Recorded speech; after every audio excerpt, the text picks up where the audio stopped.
Hello, and welcome to Weed and Grub.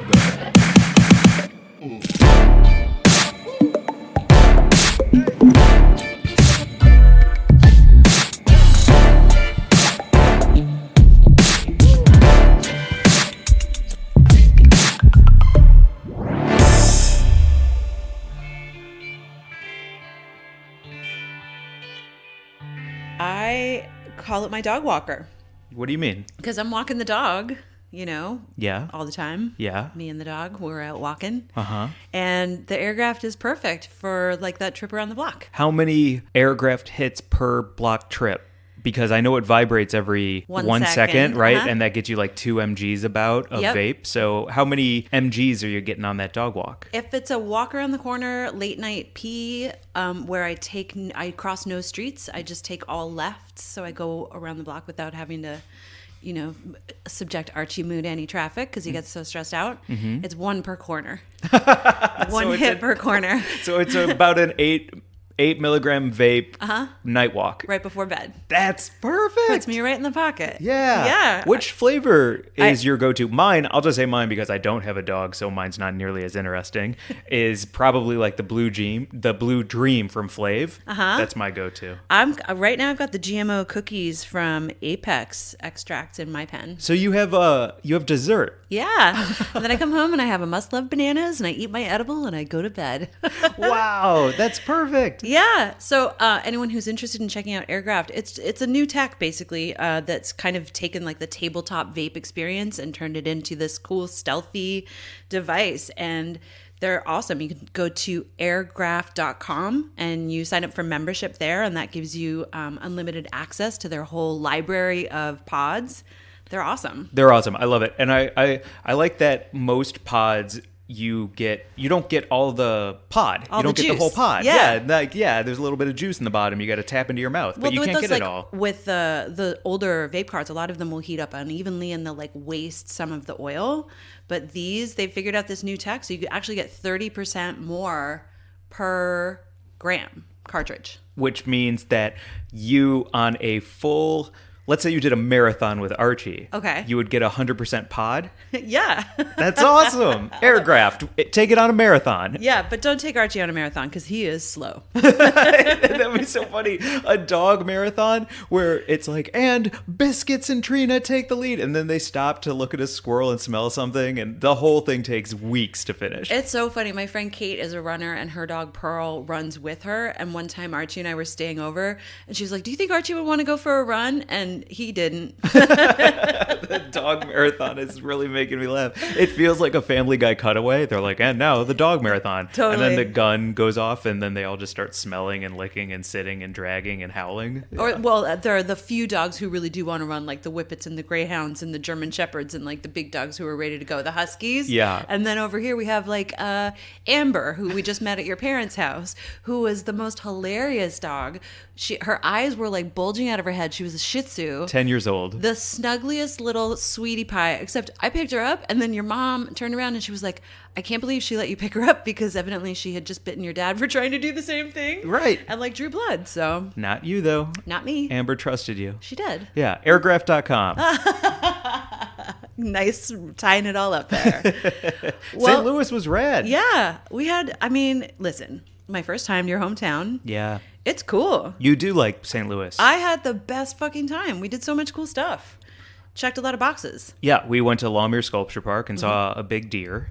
And a giant eyeball. And a giant eyeball. And some really cool, like, there was like this kids' playground part where there was this thing called Whisker the Worm and these like rideable sculptures, and I just thought it was so nice, and it was much better done than any park that I had when I was a kid. That's cool. Well, it's also low-key because I am the king of the mullet hang. Yes. So it's business in front, party in the back, and that's the only way I can hang out with people. Part of the intention of coming to St. Louis was because we did write a pilot script for about 2 podcasters in St. Louis. And That's so right. you also got to see all of the sights and scenes and locations from our script for the first time. The Show Me Show, which Yeah. we will get made someday. It's such a fun pilot. And yeah, it was awesome to go to like the store that you thought my character should work at. Sunshine Daydream. And I looked inside and I was like, oh yeah, I fucking get it. That's a store that sells incense and like weird CBD pods and, you know, candles with weird effects names on them and stuff. You're only being 80% honest, because the thing that you also said was that is definitely a store you steal from.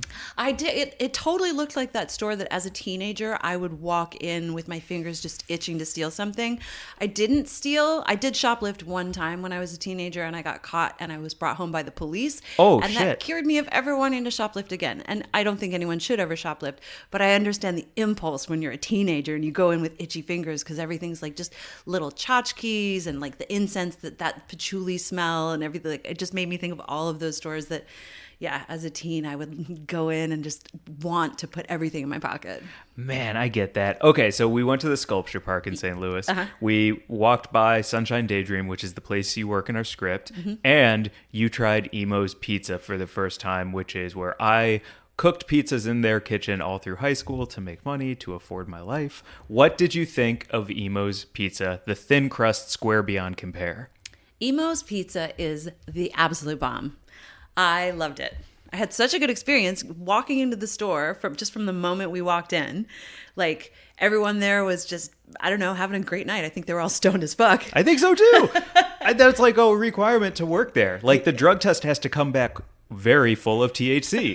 That's how you worked there, right? Yeah, of course. Yeah, to the gills. To the gills. And it was so nice. And I think the gal behind the counter could just tell that it was my first time in an Emo's. And she asked me where I was from. And I was like, Canadian, actually. And she was like, okay. And she went in the back and she got me toasted ravioli on the house. It was so cool. I felt so welcomed and embraced and appreciated.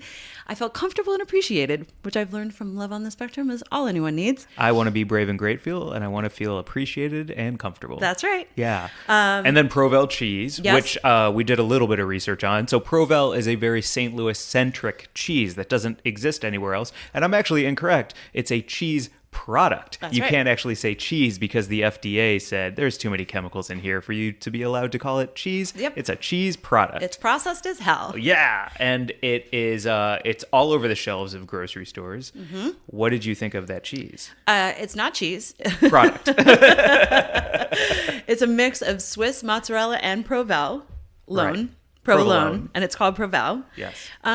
You know, I have an affinity for like processed foods sometimes.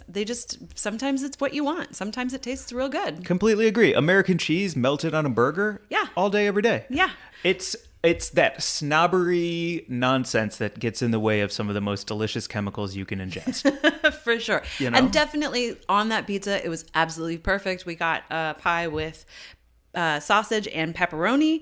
We had half the first night and then half the second night, and it was just as good both times. Yes. And it kept very well because that cheese doesn't go bad, I guess. It won't go bad. It will always be melted and it'll never go bad. And the other part about Emo's I want to shout out, besides topping distribution, which was even, beautiful, perfect, and succinct. Yep. Their bacon, if you get bacon on their pizza, it's whole strips that then they run the pizza cutter through whole strips of bacon. So you get big chunks instead of those like little crumbles all over. They only go whole hog on you. Fantabulous. I love the way that they run that cutter through. So every piece is a little square. Like it's a round pie, but it's cut into little squares and then the occasional little triangle. And it was just so pleasing to pick up a small piece and be like, it's okay. I'm just having a bite. Yeah. And then I had 18 of those pieces. Right. But those only equal 3 pieces. Right. So it's way more satisfying. Very reasonable. Just like our guest today. That's awesome. And then after celebrating with Emo's on one end of the dining spectrum, we both ate an edible and then celebrated my parents' 40th anniversary. Shout out Wendy and Steve. Shout out Wendy and Steve. Happy 40 years. And Chef Kyle Parks cooked a 8-course meal for us at my family's home. It was around the world in theme. So we went all over the place. We went to Italy and the UK. I was really amazed by his American course because it was like a Florida grapefruit citrus sorbet. Yeah. Which I thought was so clever. I mean, when you think of American, you definitely, that's not where my brain goes. My It's brain like, goes fried. Yeah, or apple pie. Or apple pie. right? And it was Yeah. just it was like an intermezzo. It was sort of like to refresh our palates after I think the first 3 courses. Yep. Before we got into the heavier stuff.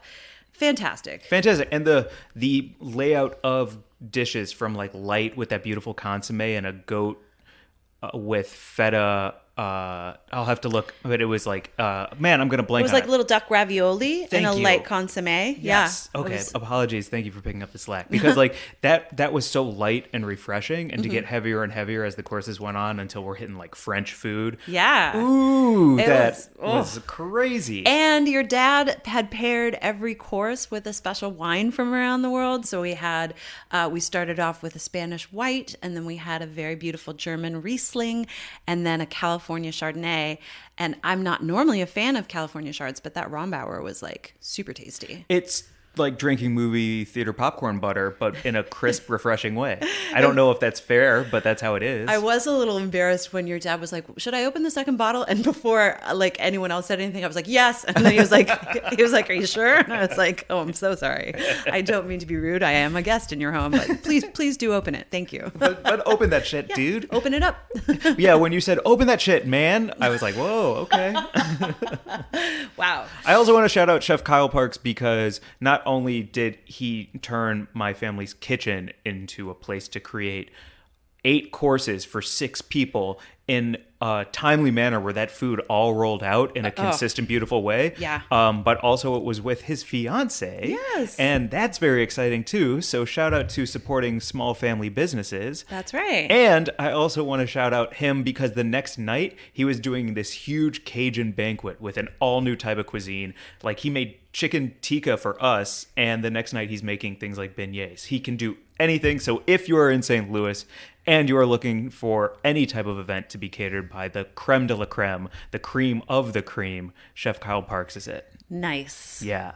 And I don't know what that fish was, but it was delicious. Oh, it was a red snapper. A red snapper. That was his version of fish and chips. It was so great. It was like these beautiful little roasted sort of potatoes instead of French fries, but they were cut like fries. That's right. And then a garlic aioli sauce underneath that. Yes, and a beautifully cooked red snapper. Mwah. Yeah, Ted Allen would be like, whoa, that skin is perfectly crisp. It was delicious. Do you get that reference from Chopped?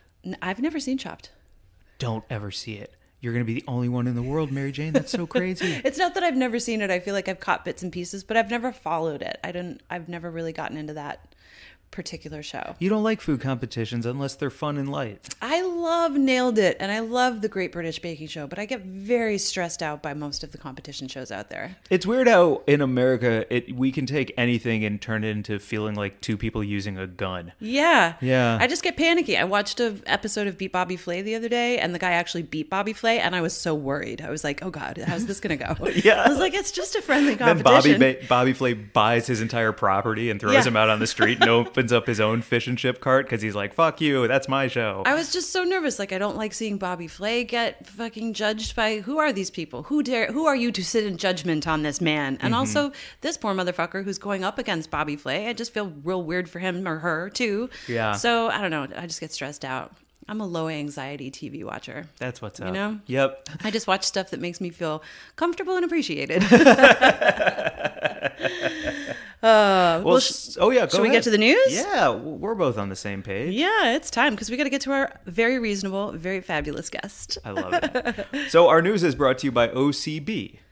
The Grub Gazette is presented by OCB Rolling Papers, the largest rolling paper brand in the world, crafted naturally since 1918. OCB offers a full line of plant-to-puff papers made with sustainable fibers farmed from within a 500-kilometer radius of their facility in France, which is powered by 100% green energy. In 2020, OCB rolled out America's first ultra-thin, slow-burning bamboo rolling paper and cone. They're even-burning, no tear, GMO-free, and vegan. Not all rolling papers are created equal. OCB offers a premium smoking experience that we call Harmony on High. Hit an A with me. Okay. Not bad. Ask for OCB wherever you buy your papers and sample the entire line of products. Please visit OCBUSA.com and follow OCB on Instagram at OCB_USA. And OCB is bringing us our news story about Justin Bieber's new weed line. Let's go, That's Peaches. right. Well, we got a press release for it, so we can just read directly from that because it's a pretty interesting move. So the main thing about it that I've seen as a reaction is a lot of cannabis creators. Black Cannabis Magazine posted about this. You know, I think everyone's sort of looking to Instagram and social media now to see like, okay, now you've got Justin Bieber, like arguably the biggest name to lend his persona and name to a cannabis product, entering the game. Does that mean that you're going to stop deleting posts? Does this mean if you're going to give him space to sell this new line, then you have to give that to everyone else who's a cannabis content creator? So it's just like an interesting thing to note and keep an eye on as we see him, you know. Because somebody just got deleted, right? Like a handful Elise. Fucking Elise McDonough got Elise deleted. McDonough, the OG, friend of the pod, best edibles editor in the game, brand manager at one of the biggest cannabis companies currently in California, just got her Instagram fucking deleted. And her content was like the most mellow pictures of, you know, good weed in NorCal and like nothing offensive. It's just the deletion is offensive. So yes. Anyway, so just to keep an eye on that, like as Justin Bieber and more celebs jump into the game, are you going to lay off the people who actually really need Instagram to be able to sell their product as well? And the people who laid the groundwork for something like Peaches to even come into growth. Right. Harvest. So the story is Peaches launched last Monday. Justin Bieber has loaned his name to it. It's with a company called Palms, and it's Peaches pre-rolls. There's 7 half-gram pre-rolls in a pack, and there will be indica, sativa, and hybrid packs available. Each pack will come with a lighter, and I don't think there's too much to say about the weed itself because we haven't smoked it, but the initiative... Oh, this isn't an ad. No, this is our news story. The initiative that he's taking with this cannabis company is to shine a light on mental health. And we just had National Mental Health Awareness Day, and so I guess it was probably timed around that. And it's great. You know, he said that he was quoted in the press release as saying that he is a fan of what this company is doing by making cannabis approachable and helping to destigmatize it, especially for the many people who find it helpful for their mental health. And they are giving back. That's the other thing. They are giving back to a group called Veterans Walk and Talk, which is a community of veterans who advocate for the outdoors and weed smoking as a form of medicine. And also our friends over at the Last Prisoner Project. Word. Yeah. So if you're in California, it's available all over the place. It's available at Netta retail stores in Massachusetts and then some places in Florida and Nevada as well. And if anyone gets a hold of it and smokes it, let us know how it is. I'd be really interested to see what's up with it. Absolutely. And it feels like the point of this news story for me is this isn't an attack on Justin Bieber. This isn't about Peaches even per se, because we always talk about how like there's going to be more and more celebrity brands and they just have to have some key components for me to be interested and take them seriously and want to fuck with them. And that is like social equity, giving back, raising awareness, not forgetting where you come from. And they did all of this. The big issue is, all right, IG, you're a privately held company and you're just playing by whatever rules you make up as you go along, and that's not okay. If you're taking down cannabis posts for small content creators, then you better be taking down Justin Bieber's posts as well. Right. Play fair. Play fair. So, yeah, that's it. I'm excited to try them whenever we can get them. Maybe we can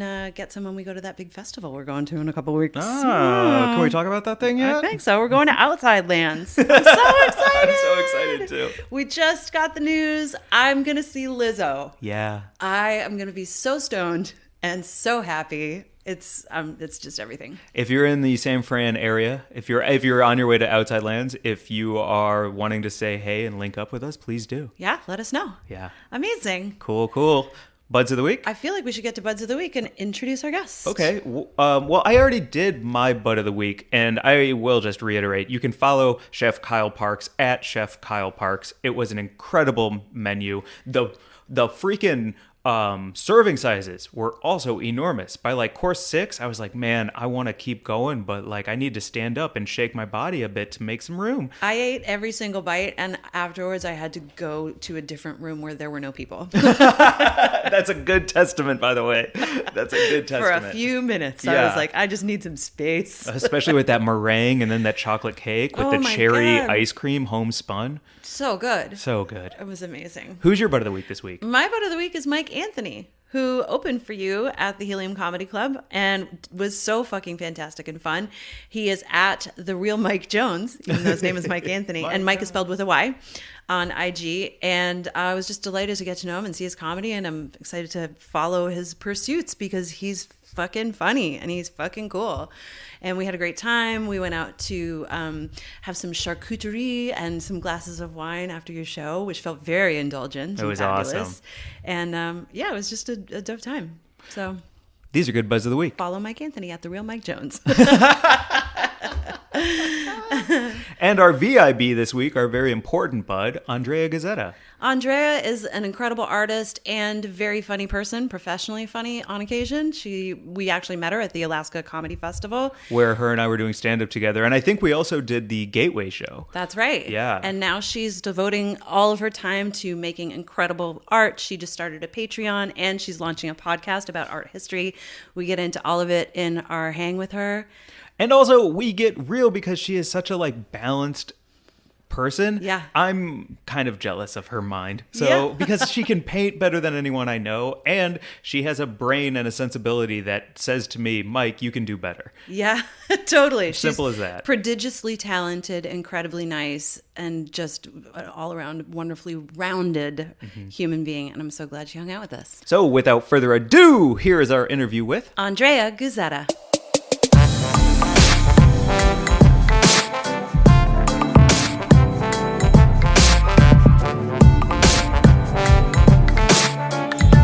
Doing great. That peanut butter breath is perfect. I'm right in the pocket. Yeah. Yeah, it's really nice. Yeah, it's delicious. I like it because I can't eat peanut butter, but I can smoke it. Are you allergic to peanuts? Yeah, I swell up like a balloon. Oh, no. Yeah, I look sexy for 1 minute and then I look crazy.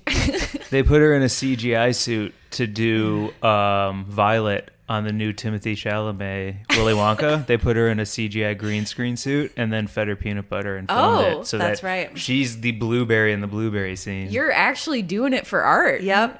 Wow. That's talk about pain in your art. That's amazing. Let's talk about your art. Hi, Oh. Andrea. Thank you for coming and being on Weed and Grub Oh, first. hello. We have to give you Yes, a this is my proper- first time on Weed and Grub. Yeah, I make art. It looks like a rainbow. It's really fun. I like to do a lot of cute animals and stuff.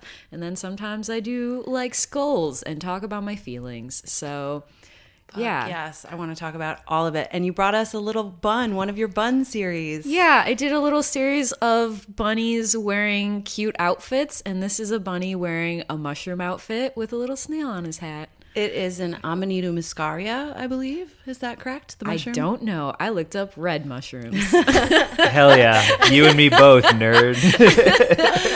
I ask because it looks like the mushroom. It's like that very iconic red with white specks mushroom. And if it was an Amanita muscaria, those are the mushrooms that grow wild that reindeer eat. And then there are shamans that drink the piss of the reindeer. And that's one of the old world psychedelics. What? Yes. Wow, I didn't super know that. retract that nerd shit that I said. Fuck me forever. That's awesome, Mary Jane. Yeah. That's so freaking cool. It's fucking wild. There's a whole, you can dive deep into it. The thinking is that perhaps the original legend of Santa Claus comes from the fact that he might have been taken from the shamans because they wear red and they actually go down the chimneys in the villages that they visit because often they're buried in snow. So the way into the house is through the chimney. What? And then they have these psychedelic experiences. And that's why people think maybe reindeer fly and all this stuff. So Yeah. anyway. I love the idea that Santa Claus, the idea of that much goodwill can only be facilitated through a psychedelic experience. Yeah. What a great point. Yeah, just we don't really need all this stuff, but I'll come bring you cute toys and shit. That's awesome. If you're filled with love. If you're filled with love, yeah, Yeah. I'll bring you a treat. Good for you. Good job. Yep. That's amazing. Yep. So then we should all put little microdose capsules in each other's stockings this year for not only traditional reasons, but also Yep. friendship reasons. Absolutely. Yeah. No, I definitely always find that drugs are great for children. And so we should all... Oh, I meant ours, us the as three of people. us. Yeah, not my niece or some shit. I was I had a vivid imagination as a child, but I think that would have really taken it to the next level, you know? I hallucinated when I was a kid.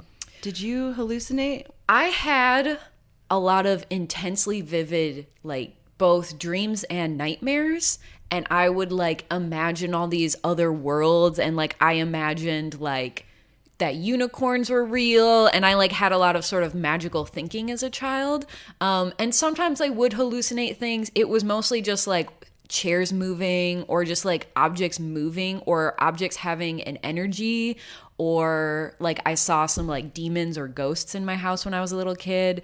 Do you believe that you saw those things and you just lose that as you become an adult and more brain wrinkles grow? Or do you believe that it is your imagination? I don't know. But one thing I will say is the one experience I had that I'm like, it feels really real is when I was little, my dad used to work the night shift when he lived with us. And so as a little kid, I would wake up really, really early and go downstairs and make myself breakfast and wait for my dad to get home.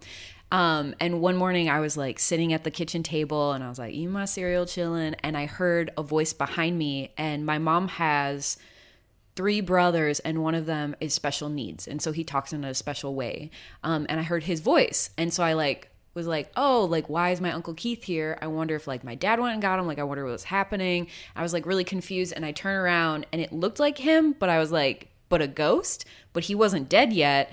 And so I was just like, what the heck? And then he like changed form into this man with brown hair.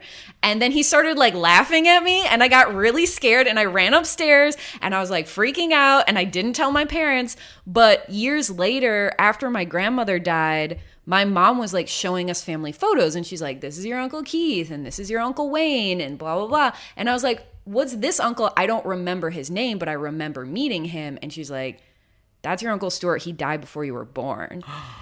And it was that guy in my house. You can ask her to look at my goosebumps. Oh, I gave Mary Jane all the goosebumps. All like my inner upper arm. Yeah. My whole body is like goosebumps right now. And like, whew. I was like really little, so I like didn't know about any of that. But as I got older, my mom would tell me that because my uncle died right before I was born, but after my mom and dad were married. And so like, my mom said that he like really liked to play tricks on people, and after he died, he would play tricks on my dad. Like he came and like haunted our house and like hung out there and like watched over my mom. Like that's how my mom felt about it, is that he would like do these tricks, but only to my dad, not to my mom, because he didn't like my dad. And you. And me, apparently. He thought that was pretty funny. He was just saying, hey. Yeah. That's wild. It wasn't like, I wasn't scared because it felt bad. I was scared because I was like, what is happening? But it didn't,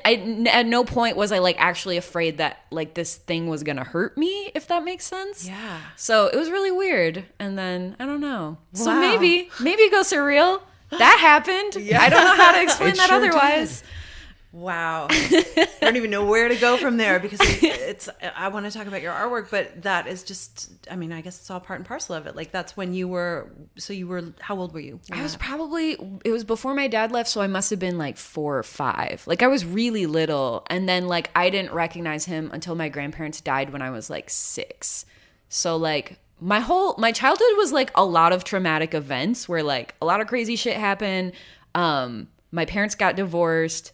My mom's parents both died like during that divorce. So like one died right before her divorce and one died right after. And so like all these crazy things happened, and then my dad went to jail. And you're 6 at this time? Yeah, I was like 5 or 6. Wow. Between Whoa, 5 and 6, okay. all those things happened. And so it was just like 1 year of absolute chaos. Sorry to interrupt that your dad went to jail. I didn't know that. Oh yeah, no, it's okay. Why'd he go to jail? What happened was, my dad was an addict. And he was a pharmacist at a hospital, and he was stealing cocaine from the hospital.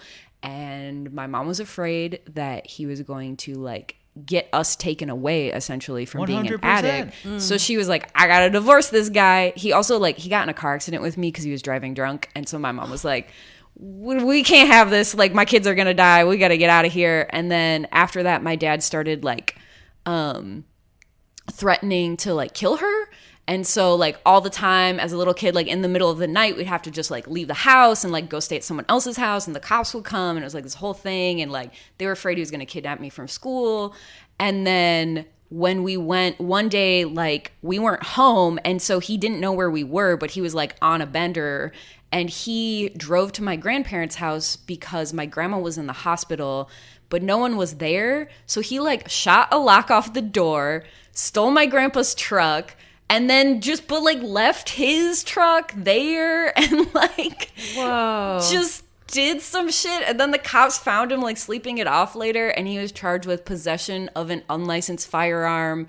And, like, I think he had marijuana on him as well. And so, like, it's really complicated and weird because, like, my relationship with drugs as a child was like, these are really scary and bad, and I don't want to go to jail. Yeah.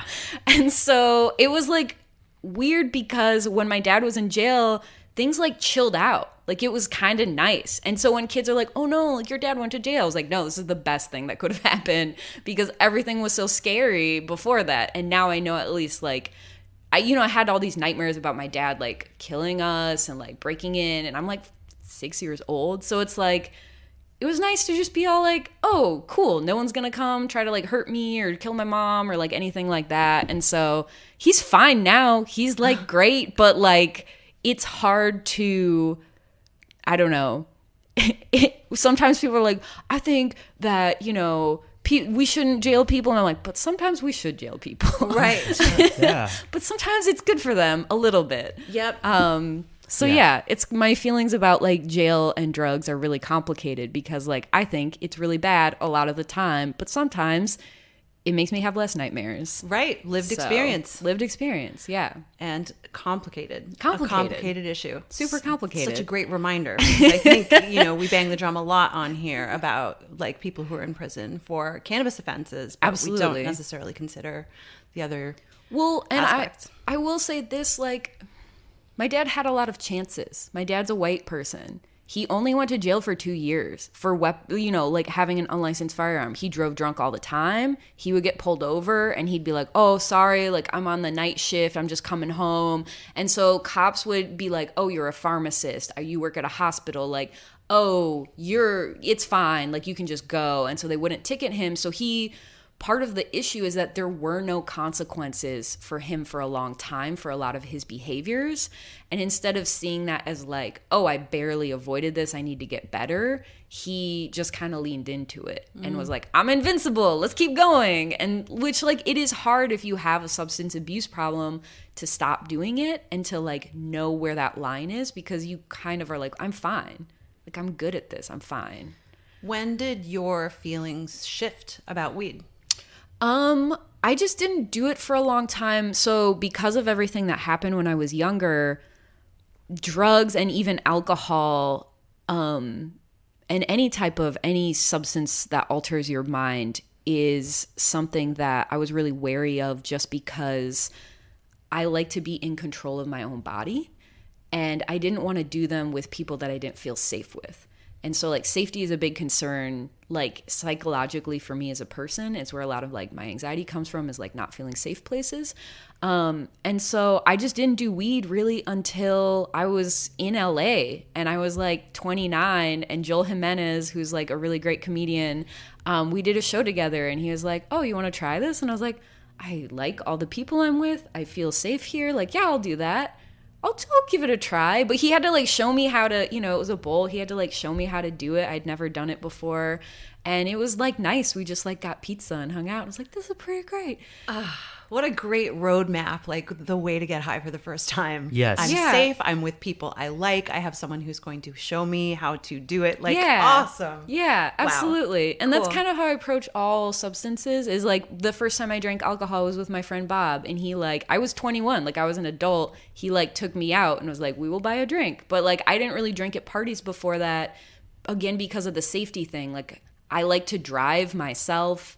I wanted to be the person sort of in charge of when I don't feel safe here anymore, I can leave. So a lot of that is like, I didn't really like drink that much. Like I really didn't do a lot of that stuff. Just so I would feel safe doing it. Fucking awesome. Yeah. Who do you get your art from in your family? Like your talent, I mean.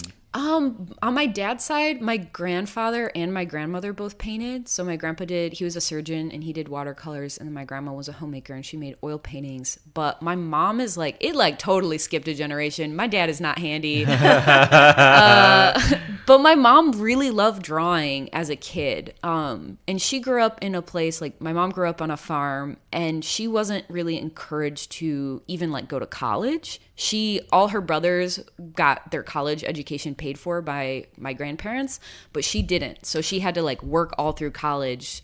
And like, what? Yeah. That's nuts. So my mom wanted to be an artist, but she was like, I gotta make money. Like, this cannot be my life. And so she just didn't do a lot of it, but she was like artsy, craftsy more, where she would be like, I'm gonna get my hands dirty. And she did all these, like, she would do a lot of bits, like, one of her coworkers was getting married, and her coworker's husband-to-be was a Packers fan. So my mom, for the like bridal shower, made a wedding veil cheese head.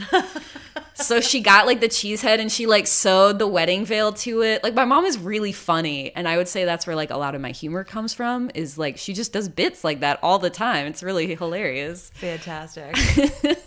So that means that tracking your Banana's life at 5 years old to 6 years old, all the way.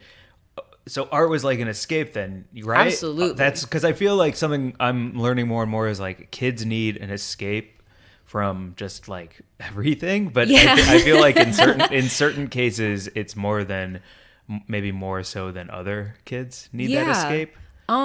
So when I was really little, when all that stuff was happening, my mom was like, this kid needs therapy. Like, this is not, because I probably cried when my dad left. I probably cried every single day for a year. Like, I just cried all the time. I was inconsolable. My mom couldn't leave me at daycare, like, and now my mom's like a single mom. She's really stressed out. Everywhere she leaves me, I'm afraid she's just never going to come back. So I'm just like crying all the time. And so she's like, I gotta take this kid to therapy. I don't know what to do about this. Can 5-year-olds and 6-year-olds talk? Is that talking age? Yeah, we can totally talk. I could read. I mean, like, I could read by the time I was 5. 5 and 6 is like school age. Oh, okay. Like kindergarten. Yeah, I was in kindergarten. When my dad left, I was in kindergarten, and there were days where he was so hungover, I would try, like, I would make him, like, wake up to take me to school. And I was, like, late to school sometimes, and I remember really being mad about it as, like, a child, because, like, my dad couldn't wake up to take me to school. And I was like, this is some bullshit. Now I'm not going to get an attendance grade. Like, yeah. Fuck. So in therapy, you started working... Yeah, I started working with a therapist, and I didn't, like, you don't have the language to be like, you can't say I'm crying because I'm scared my parents won't come back. Like, you don't know even what your fears are. You just know you're afraid all the time. And you can't articulate it. And it's confusing too, because it's like, okay, so like the people who love me the most and the people who are in charge of my care might also kill me.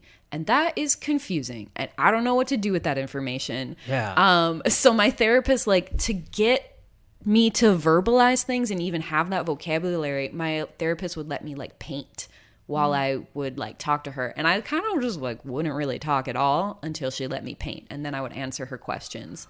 Shit. So it's almost like you had to distract your conscious brain to find the answers. To find the fucking answers. Yeah. And that's how I paint today still too, is like people will be like, what's this about? And I'm like, ask me when it's finished. Because like as you're painting, you find why you're making that painting. Like you find what the symbols mean and what it's about and like why you're drawn to these ideas. And that's still how my brain works, is like it takes me a long time to articulate my feelings about situations that are complicated or how I feel about stuff. And it's been even a problem in relationships where people are like, why won't you talk to me? Like, why, like we're in a fight. I'm like, it's 10 o'clock. I go to bed at 10 o'clock. I can't argue past 10 o'clock. And I'm like, I need to think about this. Like, I need space. And that's really hard to accept with people. But I'm like, it might take me a whole day to figure out why I'm having this reaction or why this is upsetting me or why I don't like this and articulate that to you.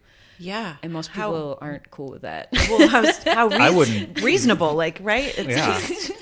people want to fight and people want to sort of get into it. And I think that's the model of the relationships that so many of us grow up with. Like, oh, that's the regular way. Like, that's this passionate way, or that's absolutely. This, It's like, I love you so much. Why aren't you fighting for us? It's like, what if no one fights? Yeah. What if we just think about why we feel this way and have a reasonable conversation? Jesus. Yes, please. Yes, please. World peace. Hello. No, you're supposed to not go to bed angry, fight all night long, explode, and then fuck. And then not sleep at all that night. And resolve nothing. And resolve nothing. Yeah. Just be mad. How goddamn stressful. I like your way. Yeah. Well, my mom and my stepdad are yellers. They like, my mom will yell. When I was a kid, my mom, once she gets into it, it's like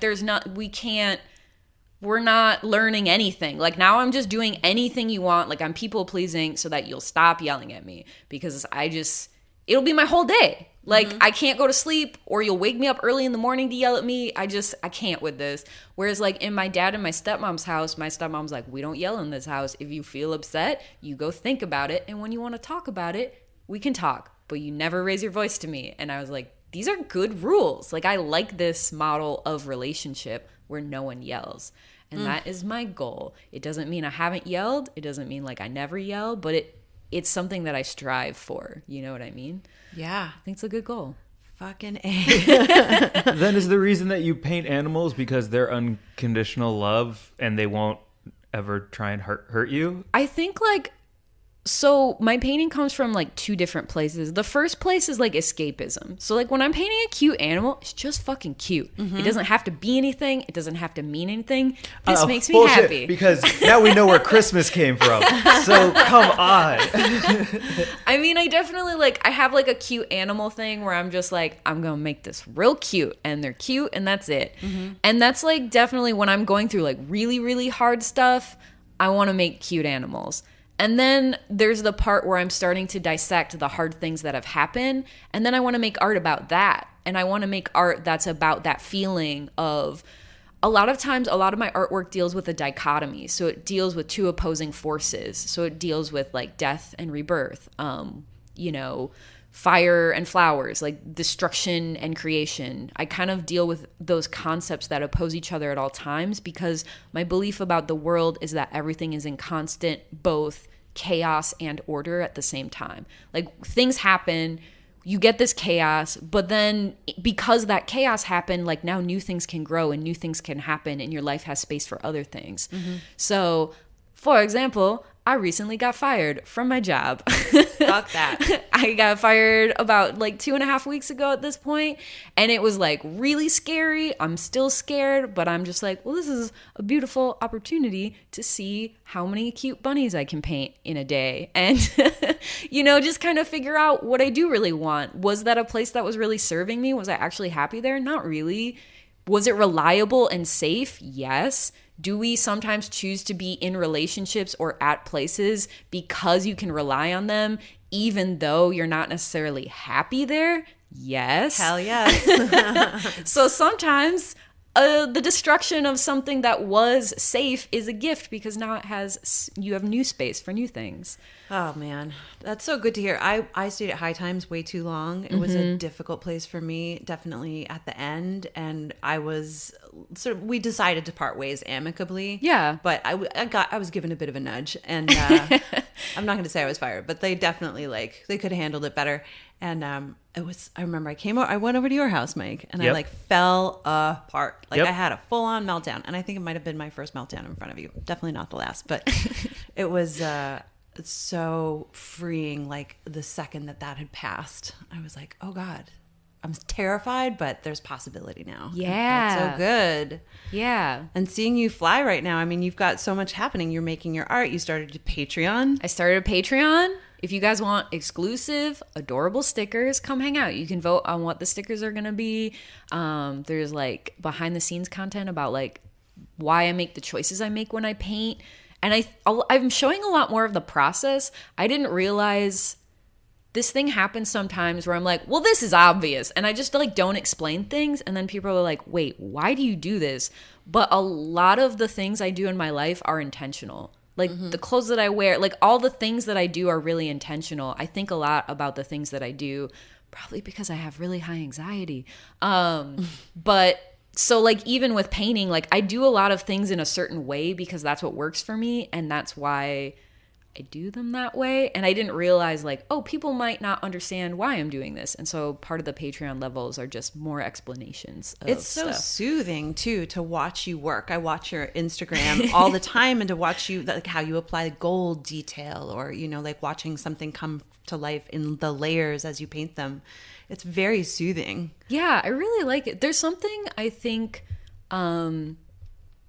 this kind of comes back to what we talked about earlier of just they've done studies that when you are engaged in creating, when you're writing a song, when you're painting a painting, when you're whatever, your mind is so activated and present. It's a lot like meditation. So you get to the same place as meditation. Same thing as like surfing. But part of it is that when you're in that meditative state, your mind is so present on everything that's happening that it does not have the space for pain cues. So it can actually physically be a relief from pain because your mind doesn't have the space to process pain while you're also doing these other tasks. I just had an image of you painting with one hand and holding your hand over an open flame with the other. And I have conquered fear. Fucking amazing. Yeah, it's like really cool, and like it's a great way to process your feelings because if you're painting something, like you can think about those feelings without feeling the pain of it. And so it's easier to dissect and process what's happening. Like, and part of that too is something I witnessed. Like when I was a kid, when my stepdad and my mom would get in a fight, my mom would go to work. She works as a nurse. And so like her whole day is hectic. She is constantly responding. She is constantly present. She is constantly serving other people's needs. She does not have the time to process her own feelings. When my stepdad and my mom would get in a fight, and my stepdad would spend all day, he's a carpenter. So all day he's just like building stuff, just putting things together, thinking about it, considering her perspective, considering how he may have acted. And so like when they come home, sometimes my mom would still want to fight and my stepdad would be like, let's talk about this.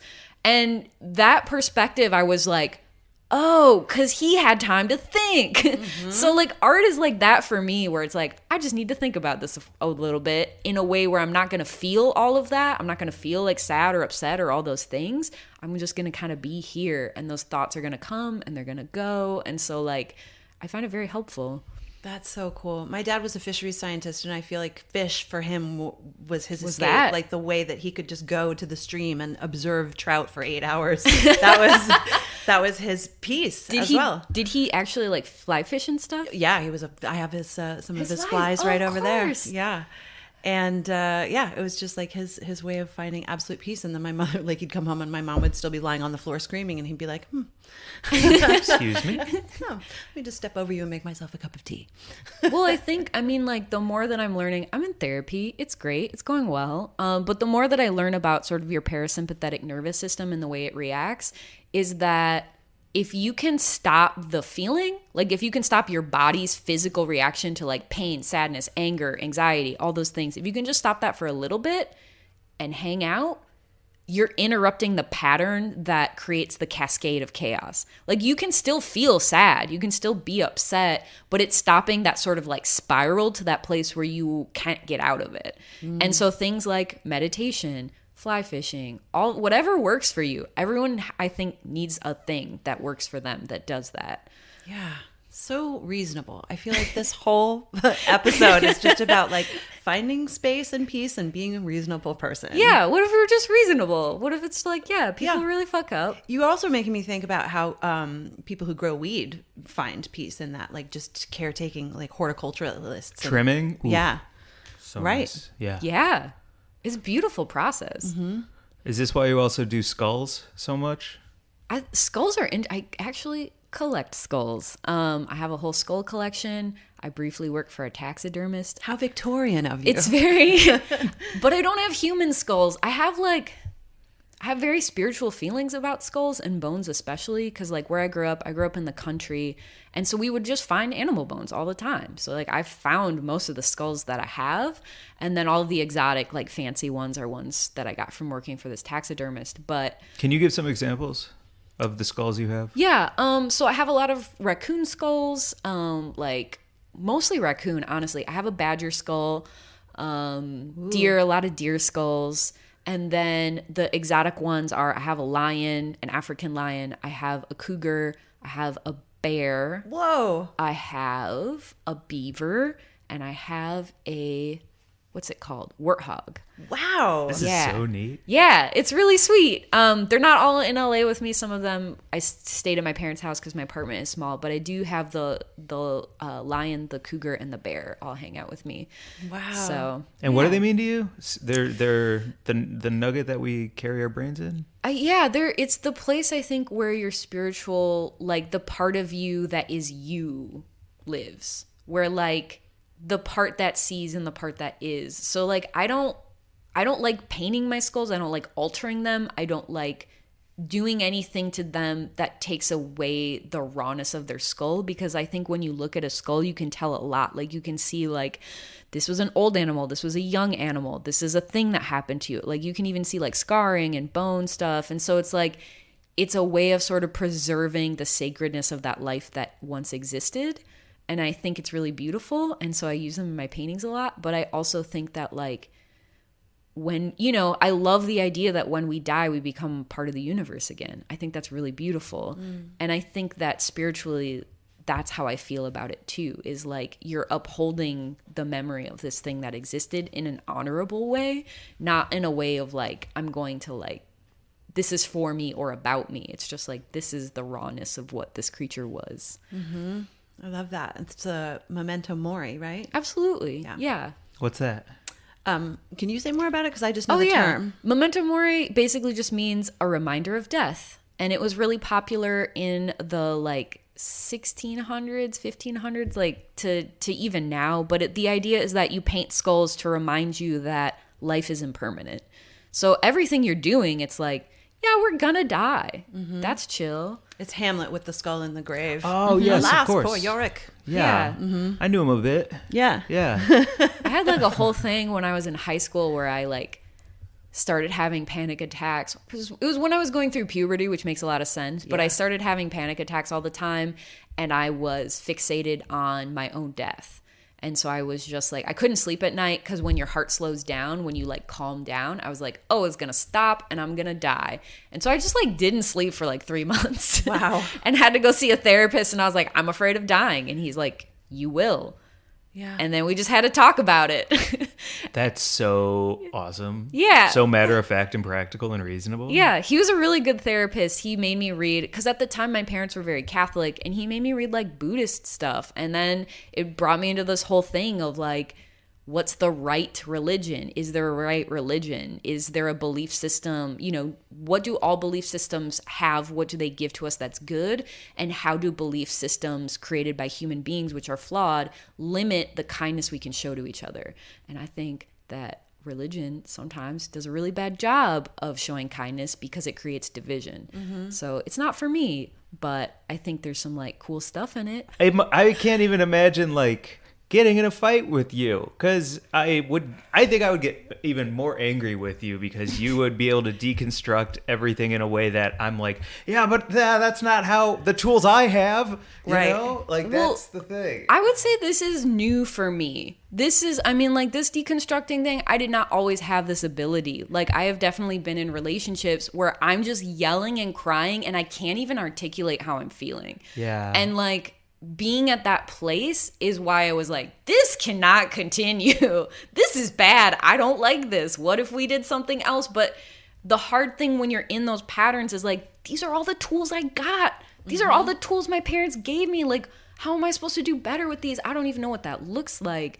And a big thing of that for me is when I had a really serious relationship when I lived in Milwaukee, which is where I lived before here. And it was like a 5-year relationship. My partner at the time had a child. It was like very complicated. I was kind of a stepmom.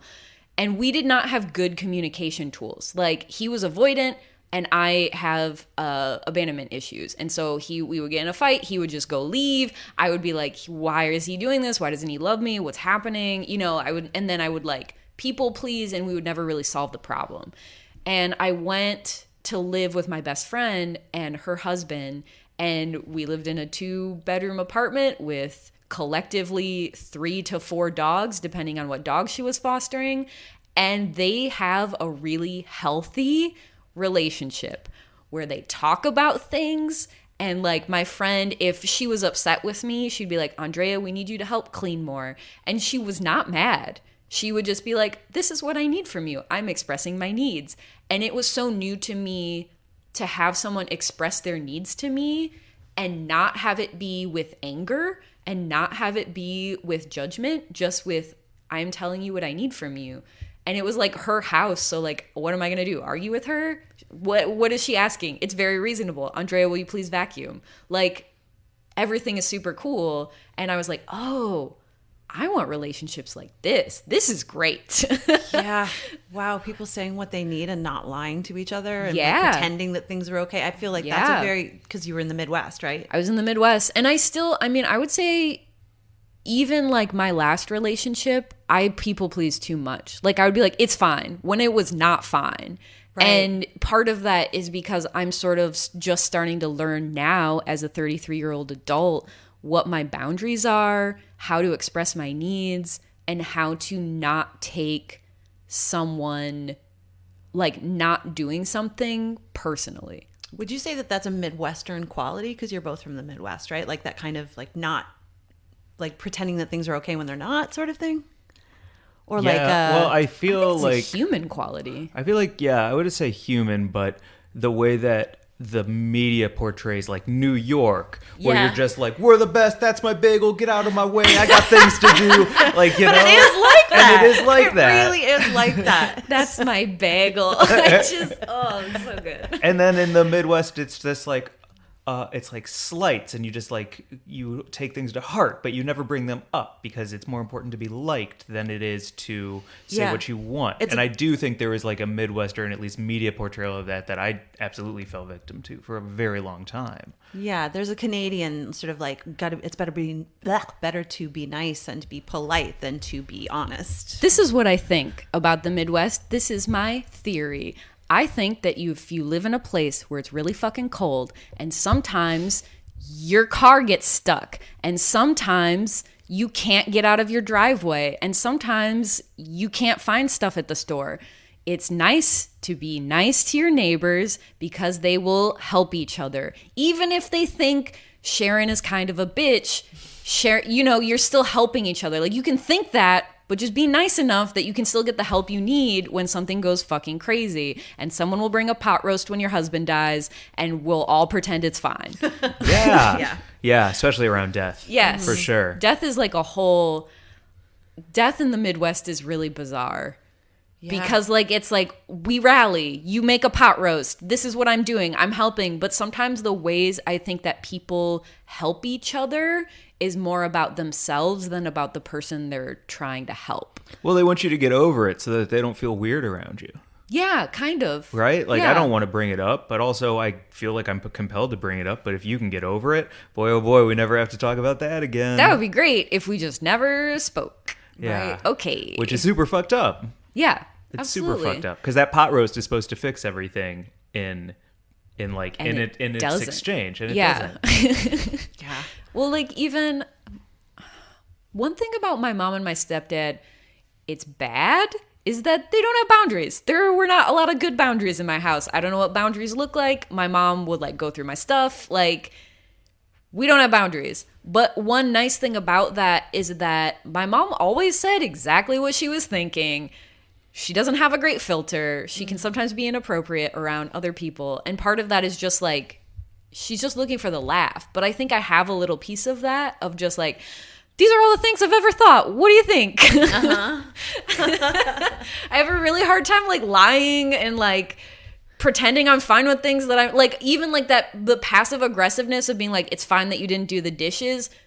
I'm fooling no one. Like my partner knows like that's bad, you know? So I don't know. I think that quality is what makes you a fucking awesome podcast guest though. Like I think it's, And podcaster. and podcaster. That's right. You have a new podcast. Yeah, I have a new podcast. It's called Podvantgarde. That's PODVANTGARDE. And it is about art history and I'm really excited about it. It's with Katrina Davis and Jordan Lee Williams, and both very funny, talented people. Jordan actually has an art history degree, so she's like the nerdier one of us, and I am someone who hated art history because I thought it was super boring and always about dudes. And so my perspective is kind of like, hey, did you guys know that Gauguin was a pedophile? Like, let's talk about that. Yeah. That's what I want to talk about, is like how these dudes who we revere and who are in museums kind of suck. And then we're going to talk about some other people that you might not know about, like Lisa Frank and their story. You know, people that we don't. She has a crazy story. Lisa Frank is insane. Yeah. Lisa Frank, grew up in one of the top 5% like wealthiest counties in the United States, in Michigan. She says she's from Detroit. She is not. She's from the rich part. And she basically started making bracelets. Like what she used to do is she used to go to Native American reservations and buy Native American art and then like tell them what to make. Like, I want you to make beaded bracelets that have teddy bears or unicorns or whatever. And she's like, and then I found that those ones sold the best. And so she just started like making her own art, essentially having other people make it but sell it. And she kind of had a good business sense. And so she started selling her artwork when she was really young and kind of like built this whole company. And then her husband was this insane cocaine addict that totally destroyed her company by making really bad choices. And so what happened when people were like, what happened to Lisa Frank? That's what happened to Lisa Frank, is he destroyed her business, destroyed a lot of her business relationships. And then she was just mired in lawsuits and divorce for several years. And now she's sort of making a comeback.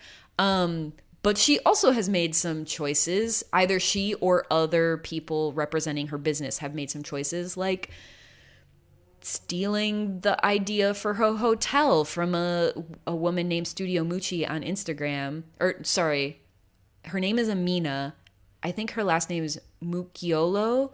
But she basically built this whole thing called Cloudland, which is this like beautiful rainbow like building that was her apartment. So she like did all this beautiful interior decorating. And the Lisa Frank Hotel, like Lisa Frank as a business, as an Instagram, followed her on Instagram, interacted with her on Instagram, clearly knew who she was. Their Lisa Frank Hotel like pop-up is an exact replica of her home. Oh my God. It takes place in the building across the street. What? Oh and my God. This was like 5 years ago tops too. That this it was fucking less happened. than, it was like 3, because I had already started living in LA when this happened, and she started speaking up about it. She started saying like, Lisa Frank Hotel stole my thing, but the Lisa Frank Hotel is in the sister building. So the owner who owns Amina's home owned the Lisa Frank Hotel and got her evicted, like would not accept her rent check and evicted her for speaking up because it was cutting into the profits that they were gaining from the hotel. Oh my God. Allegedly. I'm going to say allegedly so you and I don't get sued, but that's Right. what happened. And so, yeah, she can't prove that like that's why she was evicted, but there's no reason for her to be evicted because she was up on her payments, and it totally destroyed her mental health. She is a Black, queer, autistic artist. So like this huge company that has billions of dollars is like picking on this artist when you could have just paid her. You could have just said like, we'll give you X amount of profits for using your design. Right. You know what I mean? Like, you can just pay artists. You don't have to steal from them and destroy their lives. Podvant-Garde, everyone. I cannot wait. That was like the best fucking trailer for your podcast. That's episode 1, baby. What's up? Really excited. So excited to tune in. Yeah, and we're going to do a crossover episode with Cult Podcast, which is the podcast I used to be on, about Frank Lloyd Wright's cult. So come hang out. Very, very excited for I'm really this. excited. What about the other plugs? Instagram, Patreon, everything you're excited Instagram. about. Oh my God. My Instagram is at Andrea Guzzetta. That's AndreaGuzzetta. Super Italian. And then my Patreon is just patreon.com/Andrea Guzzetta. If you want like cool stickers behind the scenes, I'm going to have wallpapers. I think I just did a joint drawing painting for a friend, And Oh yeah, that was a great commission. I just saw it on. yeah, So it's- excited. Yeah, I did a commission and it's really cute. It's a joint and then there's like this like rainbow like smoke. So instead of smoke, it's a rainbow and then it's like a super cute like sunset background. It's really cheery and fun. It's like if Lisa Frank got high, basically. Yes. Which she says she never did. Whatever. Are you gonna have merch? Yeah, so I was thinking of doing like rolling trays for that, and I'm just gonna try to figure out how to get those done. So yeah, I'm gonna make some cool stuff. Heck yeah, and with the holidays right now, right here, and spooky season upon us. Yeah. And in the show description will be all of this as well. So it's just a click away for everyone listening. Super fun. So excited. Thank you so much for hanging out with us. Oh my god, thank you guys for having me. This has been so fun. This has been great. Follow us at weedandgrub. On Instagram at weedandgrub. The dot comes for our email, which is wg@weedandgrub.com. We also have a Patreon. We do. And thank you. What's on your Patreon? Is it cool shit? We have, we're dropping splainer episodes right now. So every week we're doing a deep dive into a single topic, like what's up with distillate, or what the fuck is Delta 8, or, you know. I'm gonna learn so much about drugs. Yeah. I'm so excited. It's cool. We try and be funny and also educational. Or Mary Jane is educational, and I say stuff like, "Wait, what?" So, And you're funny. Absolutely. Bye, everyone. Bye. Bye.